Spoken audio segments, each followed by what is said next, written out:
भागवतिक मार्ग में चलने वाले उपासक को सांसारिक पुरुषों की मित्रता करके उनकी संगोष्ठी में नहीं बैठना चाहिए। इस बात को बहुत अच्छे से समझ लो। सांसारिक पुरुषों की जो वृत्तियां होती हैं उनमें बड़ा आकर्षण होता है भोगों का, प्रपंच का। जो साधक भ्रमणशील हैं, अगर वो गृहस्थों के यहां जाकर उनकी सैयाओं पर सोते हैं तो उनकी दुर्दशा क्या होती है चित्त की, वो खुद अनुभव करके देख ले। आज तो शास्त्रीय पद्धति को समझा ही नहीं जा रहा। जब बड़े बड़े सुभट गंगा किनारे त्याग वैराग्य ज्ञान के मिले ना, तो आगे का रास्ता खुलता चला गया। सांसारिक पुरुषों के समुदाय में बैठना था। वो तुम्हें भगवान कहेंगे, ईश्वर कहेंगे, अवतार कहेंगे, उनको कुछ ज्ञान नहीं। आप मान बैठेंगे अपने को भगवान, अपने को ईश्वर, अपने को अवतार मानेंगे, तो आप जो अवतार है ना, ईश्वर है ना, भगवान है, उनसे विमुख हो जाएंगे।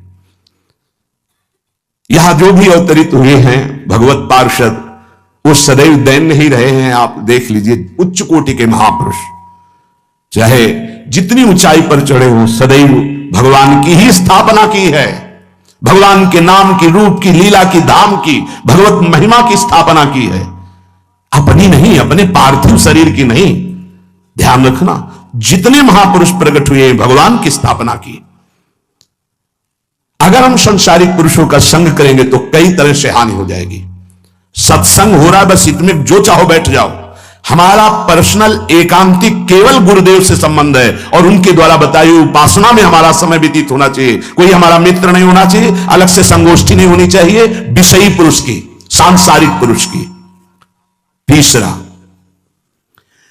किसी भी अपनी निंदा करने वाले के प्रति कभी भी बुरा व्यवहार बर्ताव नहीं करवाना चाहिए, क्योंकि भगवान प्रेरित करते हैं निंदा करा करके महान बनाने के लिए। यह शब्द याद कर लो। जब तुम्हारी निंदा होने लगे, प्रतिकूलता होने लगे, विपत्ति आने लगे, संकट सताने लगे, तो जान लेना कि तुम्हारी अध्यात्म की भूमिका उठने वाली है। पक्का। यह अध्यात्म की भूमिका उठना बहुत कठिन होता है। अध्यात्म का प्रवचन कर लेना बहुत सरल होता है, नहीं? हाँ, चमड़ी को चिकनी करके और अध्यात्म का प्रवचन करने में कोई कठिनता नहीं, लेकिन चमड़ी और दमड़ी का राग मिटा दे, फिर अध्यात्म की तरफ चले। ये किसी फक्कड़ महात्मा का कृपा पात्र ही होगा जो फकीर होगा, जिसने विश्व की समस्त भोग वासनाओं को रौंद करके अपने स्वरूप में स्थित हो गया। ऐसे महात्मा के संग के बिना अध्यात्म का रंग नहीं चढ़ सकता, और देखने को मिल रहा है। जब तक हमें अध्यात्म का परिचय नहीं है तब तक कहीं भी हम राजी हो जाते हैं। अरे राजी होने को तो टाकीज के सामने देखो जाके, हजारों की भीड़ लगती, लाइन में खड़े होते हैं, पैसा देते हैं, और क्या देखने जाते हैं? झूठा तमाशा। उनको आप क्या कहोगे? ज्ञानी कहोगे? सत्संगी कहोगे? भीड़ का इकट्ठा हो जाना कोई अध्यात्म का चमत्कार नहीं होता। तो अध्यात्म का चमत्कार तो अंतर की वृत्ति का परिवर्तन हो जाना होता है। नहीं तो अगर एक नृत्य करने लगे ना तो हजारों उसको देखने खड़े हो जाते हैं। फिर 14 संगीत बज रहे हैं, फिर इसके बाद अगर हजारों में बैठे मनोरंजन कर रहे हैं तो इनका कोई महत्व तो नहीं। अगर एक महात्मा कह देता है कि तुम वास्तविक भगवत मार्ग के पथिक हो तो धन्य हो गया जीवन, और 1 करोड़ लोग कह दे कि परमार्थ का पथिक है तो मान्यता नहीं मानी जाएगी। ये अध्यात्म है। अध्यात्म इसीलिए कह रहे हैं कि सांसारिक पुरुषों की संगोष्ठी में रति न करे। तीसरी, अपनी जब कोई निंदा करे तो उसका भला जरूर मना देना, बुरा मत मना देना, नहीं तो अध्यात्म छूट जाएगा। अपने पास सामर्थ्य होने पर नीचापमानम सुधा, वो नीच है, उस पर शासन कर सकते हैं, पर उसके द्वारा किए हुए अपमान को सह गए और अंदर से मनाया, भगवान तुम्हें सुखी रखे, स्वस्थ रहो, और कभी भी हम आपका विरोध नहीं करेंगे। जब अवसर मिले तब फिर हमारी निंदा करना, भगवान तुम्हें स्वस्थ रखे, तुम्हारा कभी अमंगल ना हो। ध्यान रखना, अध्यात्म। चौथा, अपने मुख से कभी किसी की निंदा ना करना। निंदा व्यक्तिगत नाम लेकर के की जाती है, सिद्धांत सार्वभौम वर्णन होता है। जैसे हम कह रहे हैं, वो निंदा सिद्धांत के विपरीत आचरण में जो चलते हैं उनकी है।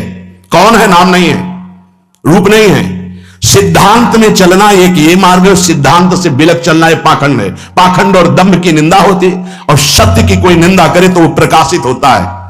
सत्य निंदा से ढकता नहीं। जैसे कोहरा थोड़ी देर के लिए सूर्य को ढकने का नाटक कर सकता है, लेकिन सूर्य जब प्रकाशित होगा तो कोहरे की धज्जियां उड़ जाएंगी। पांचवा, मान लेने की इच्छा का त्याग करके अपने समीप जो भी आवे, छोटा बड़ा सबको प्यार और मान देना। ये 8 अच्छे उपासक में सब लक्षण पाए जाते हैं। दूसरों को मान देने का स्वभाव रखना, चाहे छोटा बच्चा ही क्यों न हो। ये नहीं ये धनी मानी बड़ा आकर के धनराशि दे रहा है तो उसका सम्मान हो रहा है, और छोटा प्रणाम कर रहा है उसकी तरफ देखा भी नहीं जा। नहीं, बच्चे से लेकर कोई भी सबको एक ही प्यार की दृष्टि से देखना, भगवत भाव से देखना, अपने को मान रहित और दूसरों को मान देने का स्वभाव बना देना। छठवां, अपनी इंद्रियों को सदाचार परायण रखना। इंद्रियां ये सदैव व्यभिचार की तरफ भागती हैं। नेत्र व्यभिचार दोष, बार बार दूसरों के प्रति देखना आकर्षणकारी, कैसा भी दोष अंदर का भाव हो, नेत्र दोष, दूसरों की बातें सुनना, श्रवण इंद्रिय दोष, वाणी से दूसरों की चर्चा करना, वाणी, ऐसे हर इंद्रिय अपने व्यभिचार में जाना चाहती है। सदाचार परायण उपासक होता है। कल की बात है, कल चिंतन हो रहा था श्रीमद् भगवद गीता जी का। अगर उपासक में सदाचार इंद्रियों की पवित्रता नहीं है तो ढकोसला के सिवा कुछ नहीं रहेगा। ये अच्छे से समझ लो। इंद्रियों का विलास चल खुला दिखाई देता है, खुला एक दृष्टि होती है उसमें दिखाई देता है। अंतर में ब्रह्म बैठा हुआ शांत मौन है और ये समझ नहीं पा रहा, केवल नाटक पे लगा हुआ है।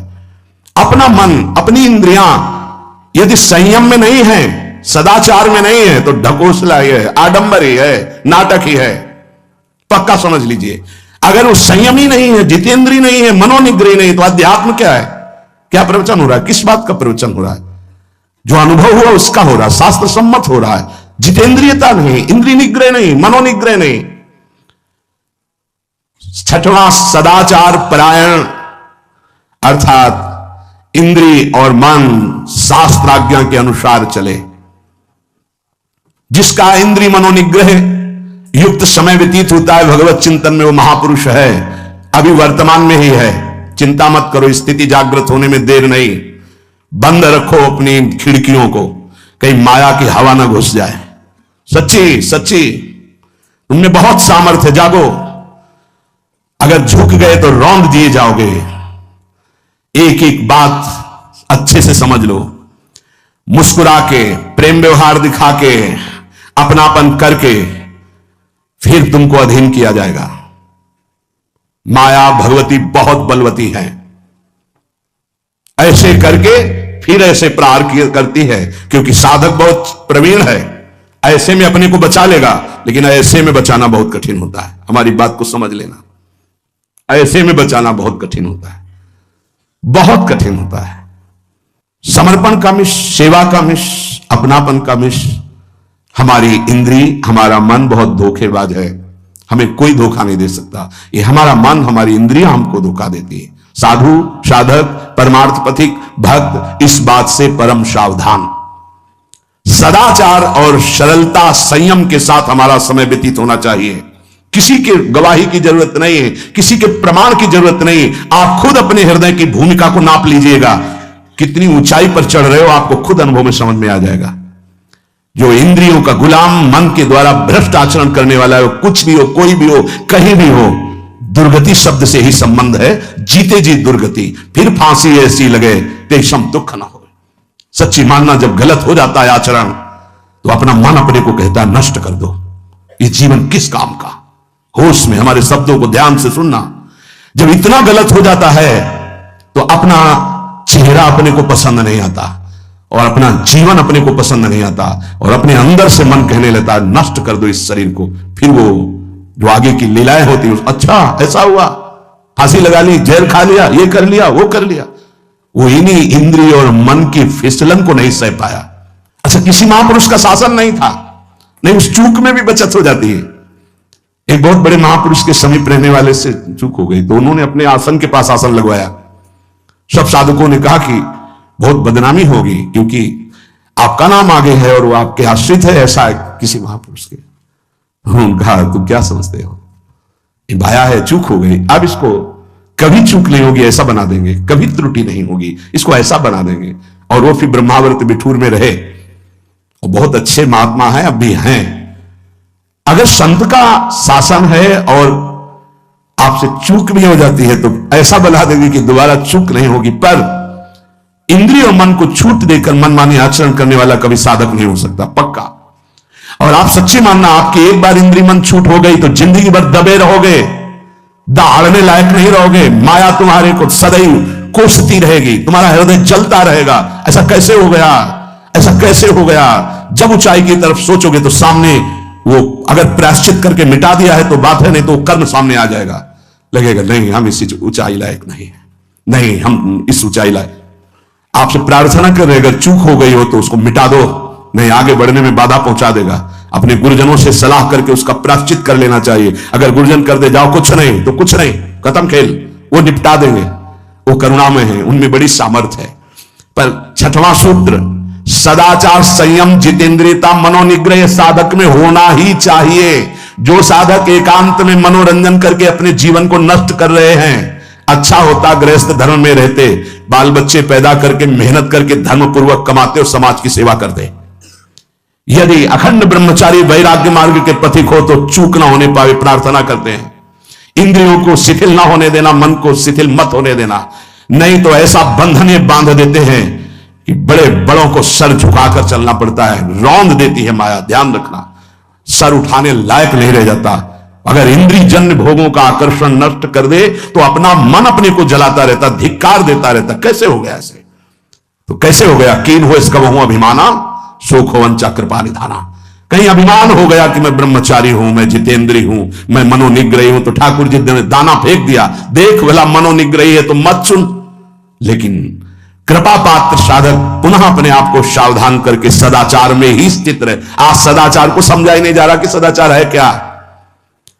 सातवां, किसी भी पद को साधक कभी स्वीकार न करे। समाज में बड़े पद मिलते हैं, यहां भगवत प्राप्ति की वार्ता हो रही। किसी भी पद, किसी भी सम्मान को स्वीकार न करें। ये सब उपाधियां हैं, अगर उपाधियां स्वीकार की तो उपद्रव शुरू हो जाएंगे।